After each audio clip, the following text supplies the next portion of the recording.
കഴിഞ്ഞ 2 ദിവസത്തിനുള്ളിൽ ഈ കേരളത്തിൽ എന്തൊക്കെയാണ് സംഭവിച്ചത്? പ്രത്യേകിച്ചും ഷിരൂരിൽ മരണപ്പെട്ട അർജുൻ്റെ കാര്യത്തിൽ. അർജുൻ്റെ മൃതദേഹം ഗംഗാവലി പുഴയുടെ അടിത്തട്ടിൽ നിന്നും കണ്ടെടുക്കുന്ന സമയം മുതലാണ് മനാഫ് എന്ന വ്യക്തി മാധ്യമങ്ങളിൽ ഇത്ര പരക്കെ അറിയപ്പെടുന്നത്. ചിലർക്ക് മനാഫിനെ നേരത്തെ അറിയാമായിരുന്നു.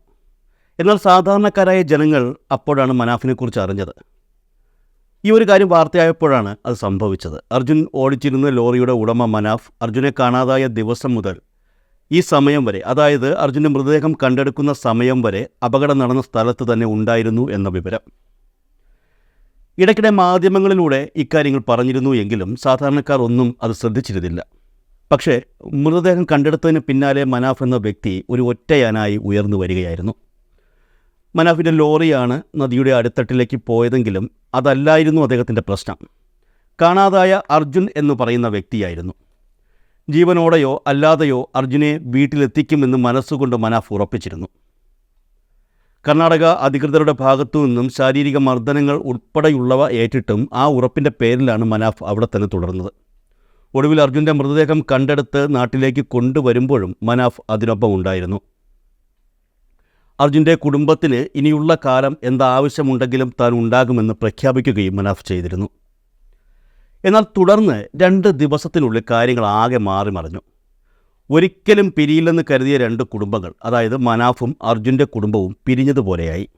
യഥാർത്ഥത്തിൽ അവിടെ എന്താണ് സംഭവിച്ചത്? എന്തുകൊണ്ടായിരിക്കും അർജുൻ്റെ കുടുംബം മനാഫിനെതിരെ രംഗത്തെത്തിയത്? മനാഫിനെതിരെ അവർ ആരോപിച്ച ആരോപണങ്ങളൊക്കെ ശരി തന്നെയാണോ? സ്വാഭാവികമായും ഈ ചോദ്യങ്ങളാണ് സാധാരണക്കാരുടെ മനസ്സിൽ ഉയർന്നത്. അർജുൻ എന്ന വൈകാരികതയെ യൂട്യൂബ് ചാനലിലൂടെ വിൽക്കുകയാണ് മനാഫ് എന്ന് പറഞ്ഞുകൊണ്ടാണ് അർജുൻ്റെ കുടുംബം മനാഫിനെതിരെ രംഗത്തെത്തിയത്. മാത്രമല്ല PR ഏജൻസി പോലെയാണ് മനാഫ് പ്രവർത്തിക്കുന്നതെന്നും അർജുൻ്റെ കുടുംബം വാർത്താ സമ്മേളനത്തിൽ ആരോപിച്ചിരുന്നു.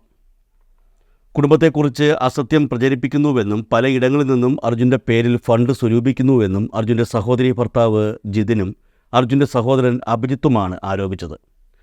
എന്നാൽ ഇതിനെല്ലാം മറുപടിയുമായി മനാഫും അതിന് പിന്നാലെ രംഗത്തെത്തി. ഒരു ഫണ്ടും വാങ്ങിയിട്ടില്ലെന്നും കുറ്റം തെളിഞ്ഞാൽ മാനാഞ്ചിറ മൈതാനത്ത് വന്ന് നിൽക്കാം, കല്ലെറിഞ്ഞു കൊന്നോളൂ എന്നുമായിരുന്നു മനാഫിൻ്റെ പ്രതികരണം. സ്വാഭാവികമായും ഇതൊക്കെ കാണുന്ന സാധാരണക്കാർ എന്താണ് സംഭവമെന്ന് ചിന്തിക്കും. അതുവരെ മനാഫും അർജുൻ്റെ കുടുംബവും തമ്മിൽ യാതൊരു പ്രശ്നവുമുണ്ടെന്ന് ആർക്കും അറിയില്ലായിരുന്നു.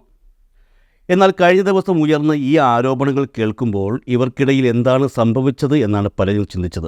എന്തായാലും ഒരു കാര്യം ഉറപ്പാണ്, ഒരു വ്യക്തിക്കെതിരെ, അതും സ്വന്തം സമയവും പണവും നഷ്ടപ്പെടുത്തി തൻ്റെ തൊഴിലാളിയെ കണ്ടെത്താൻ പരിശ്രമിച്ച ഒരു വ്യക്തിക്കെതിരെ ആ തൊഴിലാളിയുടെ കുടുംബം ഒന്നടങ്കം ആരോപണങ്ങളുമായി രംഗത്തെത്തുകയാണ് ചെയ്തിരിക്കുന്നത്.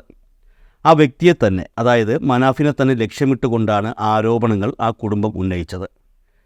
ആ പത്രസമ്മേളനം കാണുന്നവർക്കറിയാം, പത്രസമ്മേളനത്തിൽ ഏറ്റവും കൂടുതൽ സംസാരിച്ചത് മരണപ്പെട്ട അർജുൻ്റെ സഹോദരി ഭർത്താവാണ്. മനാഫ് അർജുൻ്റെ പേരിൽ പണം പിരിക്കുകയാണെന്നും അർജുൻ്റെ പേരിലുള്ള വൈകാരികതയെ വിറ്റ് കാശാക്കാൻ വേണ്ടി യൂട്യൂബ് ചാനൽ ആരംഭിച്ചു എന്നും ഈ പറയുന്ന വ്യക്തി ആരോപണം ഉന്നയിച്ചിരുന്നു. യൂട്യൂബ് ചാനൽ മനാഫ് ആരംഭിച്ചു എന്നുള്ളത് യാഥാർത്ഥ്യമാണ്. എന്നാൽ അതിന് കൃത്യമായ കാരണങ്ങളും മനാഫ് പറഞ്ഞിരുന്നു. ആകെ 10,000 അംഗങ്ങൾ മാത്രമുള്ള യൂട്യൂബ് ചാനലാണ് തൻ്റേതെന്നാണ് മനാഫ് 2 ദിവസം മുൻപ് പറഞ്ഞത്. അന്ന് ആ ചാനൽ അങ്ങനെയായിരുന്നു. അർജുനെ കാണാതായ കർണാടകയിലെ ഷിരൂരിൽ തൻ്റെ ഇടപെടൽ മൂലം ഒരുപാട് ശത്രുക്കളെ ഉണ്ടാക്കിയിരുന്നു എന്നും അവരുടെ ഇടപെടലിൽ എനിക്കെതിരെ എന്തെങ്കിലും ഉണ്ടായാൽ എൻ്റെ ഭാഗം പറയാൻ മാത്രമാണ് ആ ചാനൽ ഉപയോഗിച്ചതെന്നുമാണ് മനാഫ് പറഞ്ഞത്. മാത്രമല്ല, മറ്റൊരു പ്രധാനപ്പെട്ട കാര്യം കൂടി പറഞ്ഞിരുന്നു. അർജുൻ്റെ സംസ്കാരത്തിന് ശേഷം ഒരു വീഡിയോയും അതിലിട്ടിട്ടില്ല എന്ന്. പരിശോധിച്ചാൽ സത്യമാണെന്ന് നമുക്ക് മനസ്സിലാവുകയും ചെയ്യും.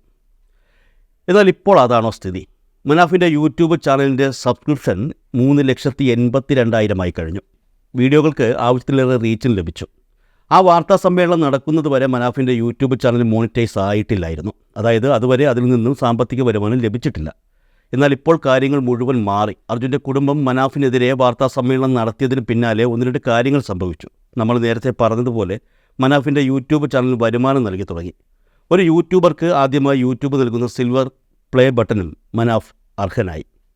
ഇതുവരെ എന്തെങ്കിലും കാര്യങ്ങൾ പറയാനുണ്ടെങ്കിൽ ഏതെങ്കിലും മാധ്യമങ്ങൾക്ക് മുന്നിൽ വെളിപ്പെടുത്തുകയായിരുന്നു മനാഫ് ആദ്യം ചെയ്തിരുന്നത്. എന്നാൽ ഇനി സ്വന്തം യൂട്യൂബ് ചാനലിൽ മനാഫ് എന്തെങ്കിലും പറഞ്ഞാൽ അത് കേൾക്കാൻ 1000 പേർ വരുമെന്ന് ഉറപ്പായി. അങ്ങനെ മനാഫിനെതിരെ തിരിഞ്ഞ അർജുൻ്റെ കുടുംബം കാരണം ഇത്തരത്തിലുള്ള 1-2 നല്ല കാര്യങ്ങൾ മനാഫിന് സംഭവിച്ചു.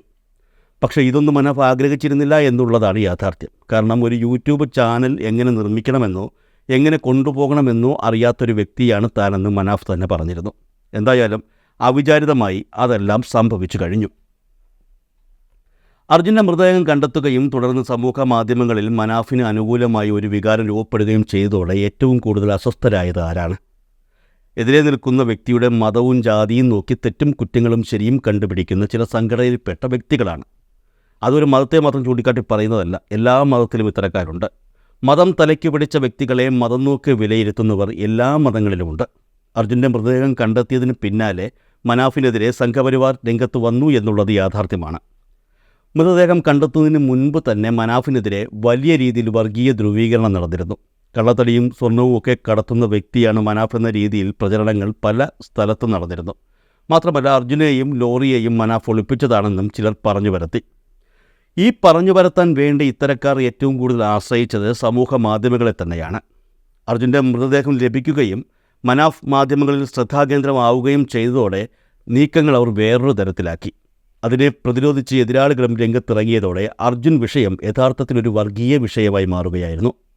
അതിനിടയിലാണ് അർജുൻ്റെ കുടുംബത്തിൻ്റെ വാർത്താ സമ്മേളനം എത്തുന്നത്.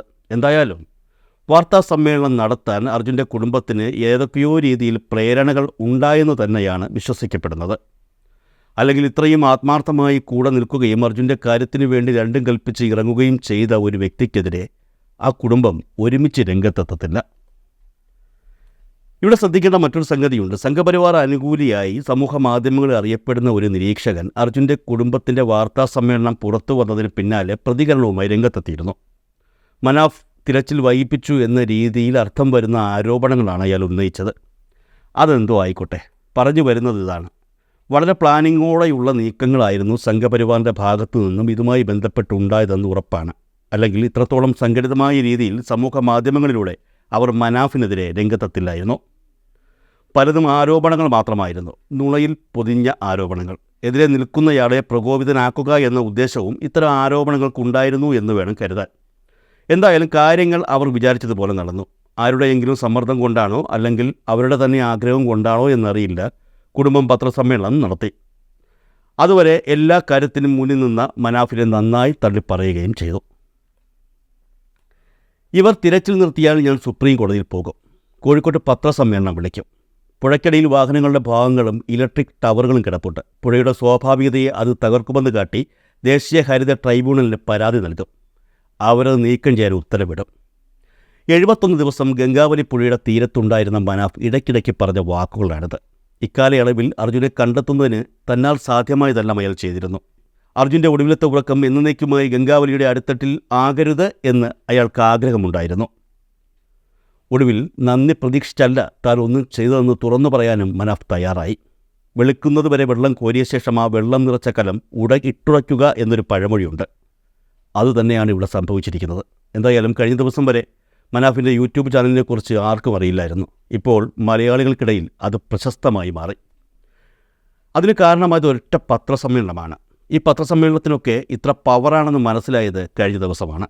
യൂട്യൂബിൽ നിന്ന് ലഭിക്കുന്ന സിൽവർ പ്ലേ ബട്ടണും പിന്നെ യൂട്യൂബ് വരുമാനവും ഒരു പത്രസമ്മേളനത്തിലൂടെ തന്നെ പ്രശസ്തനാക്കിയ വ്യക്തി ആരാണോ അയാൾക്ക് കൂടി അവകാശപ്പെട്ടതാണെന്ന് മനാഫിന് ഓർമ്മയുണ്ടായിരിക്കണം.